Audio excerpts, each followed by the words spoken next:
kasih, salam sejahtera untuk kita semua.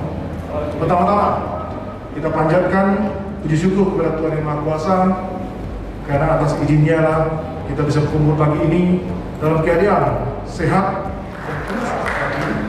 Pangkalan Kerinci, Kota Industri, pahlawan bernama Negeri Aman. Terima kasih Pak Kapolda telah hadir di sini. Kita sukseskan program pemerintah.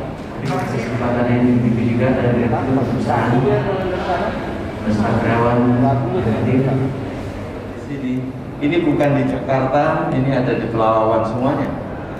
Dan hal yang kemudian saya yakin kita semua sedang memikirkan untuk bagaimana kita segera bisa merealisasi sebagaimana kunjungan Bapak Presiden di beberapa waktu yang lalu. Kita ingin merubah bahwa baju-baju kita yang dibikin dari kapas nantinya akan kita ganti dari rayon. Ini lompatan besar sebagaimana Pak Presiden melompat untuk menggunakan minyak sawit sebagai bahan bakar. Biodiesel yang diciptakan ini mengguncang dunia, mengguncang tatanan yang selama ini kita semua menggunakan minyak bumi sebagai bahan kita untuk digunakan dalam menggerakkan mesin dengan baik. Inilah cara kita, peradaban kita, kehidupan kita, sosial kita yang kemudian sudah mengukuhkan bahwa kita semuanya adalah bagian dari capaian ini. Kita menjaga apa yang kita sudah capai, kita pelihara dan kita terus tingkatkan. Rasanya kita semua sedang dalam satu proses yang kemudian kita akan harapkan proses ini berakhir dengan kesejahteraan kita semuanya. Perkembangan dan dinamika yang kita jalankan ini adalah dinamika untuk menjadi lebih baik lagi. Ini yang harus kita capai. Dan apa yang ada di sini, semangat yang ada di sini, mari kita gemuruhkan sebagaimana gemuruh ombak Bono.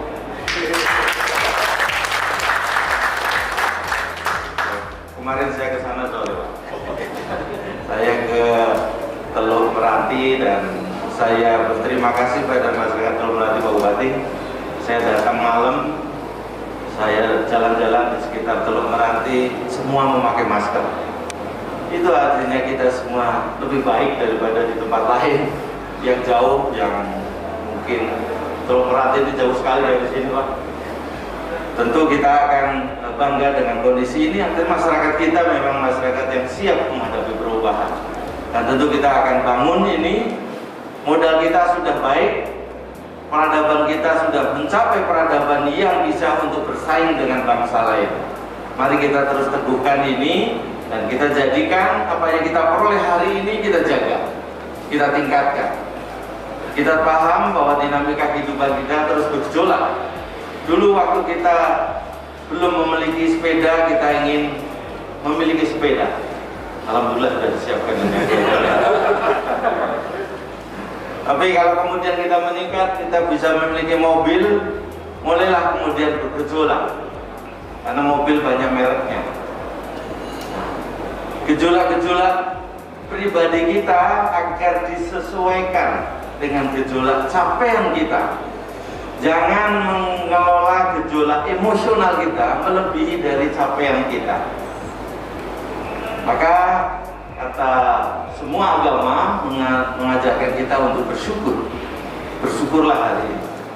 Sebagaimana ajaran ini kita harapkan kita juga terus jalankan, dan kemudian mari kita harmoni, membangun harmoni kehidupan masyarakat Pelalawan yang semakin baik. Terima kasih untuk semuanya, Pak Bupati, Pak Mulia dengan RAPP-nya. Kita membangun harmoni yang lebih baik di masa yang depan, dan saya yakin ini menjadi peradaban kita semuanya, masyarakat Pelalawan yang akan menjadi lebih baik. Demikian dari saya, terima kasih. Wabillahi taufiq wal hidayah. Wassalamualaikum warahmatullahi wabarakatuh. Dilakukannya Undang-Undang Cipta Kerja ini. Hidup buruh. Hidup pekerja. RAPP. Jalan. Terima kasih. kasih Bapak-bapak sekalian.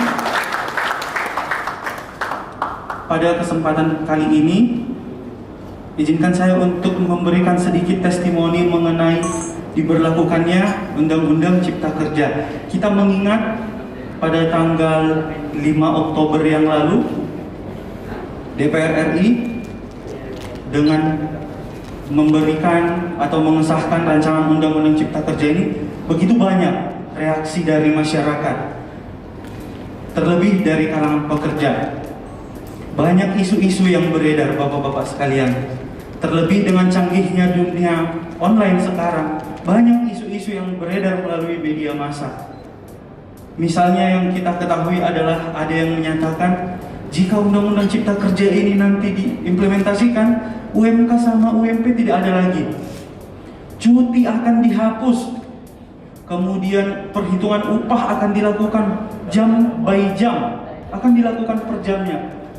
Kemudian ada juga beberapa media yang menyatakan bahwa kalau Undang-Undang Cipta Kerja ini sah dan diimplementasikan, perusahaan akan dapat sewenang-wenang secara sepihak untuk mem-PHK karyawan. Dan ada juga yang menyatakan bahwa ini yang membuat saya lebih lucu sebenarnya, bahwa Undang-Undang Cipta Kerja akan menghapuskan seluruh yang namanya jaminan sosial. Bapak Ibu, sebenarnya ini semua sangat luas beredar ketika itu. Tetapi ketika Presiden Republik Indonesia Bapak Joko Widodo menandatangani dan mengesahkan dan mengundangkan rancangan Undang-Undang Cipta Kerja ini menjadi Undang-Undang Nomor 11 Tahun 2020 tentang Cipta Kerja, ternyata ketika kita baca, ketika kita pahami dan ketika kita cermati, tidaklah demikian.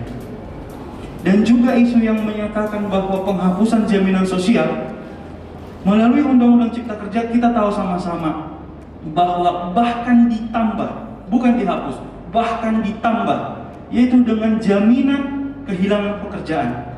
Artinya apa? Jaminan kehilangan pekerjaan ini bagi karyawan, pekerja atau buruh yang ternyata kemudian kehilangan pekerjaannya harus diberikan kompensasi sebagai bentuk perlindungan bagi dia. Menurut saya pribadi dan menurut kami sebagai karyawan, buruh atau pekerja, Pak Kapolda, Pak Bupati, ini suatu gebrakan yang luar biasa dari pemerintah. Oleh karena itu, saya mewakili pekerja atau buruh di PT RAPP ini, kami menyatakan sepanjang Undang-Undang Cipta Kerja ini melindungi hak-hak kami, hak-hak dasar sebagai pekerja, dan menjamin kepastian hukum bagi kami pekerja atau buruh, kami tetap akan mendukung implementasi Undang-Undang Cipta Kerja ini, Pak.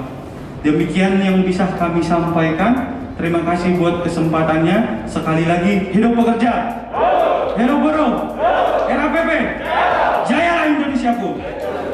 Terima kasih. Manajemen dan karyawan mendukung implementasi Undang-Undang Cipta Kerja.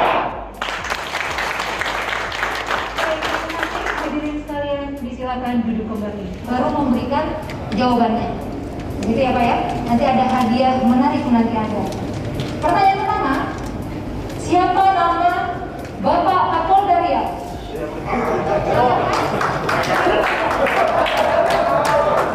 Bapak nggak boleh jawab. Iya, Pak boleh silakan ke depan.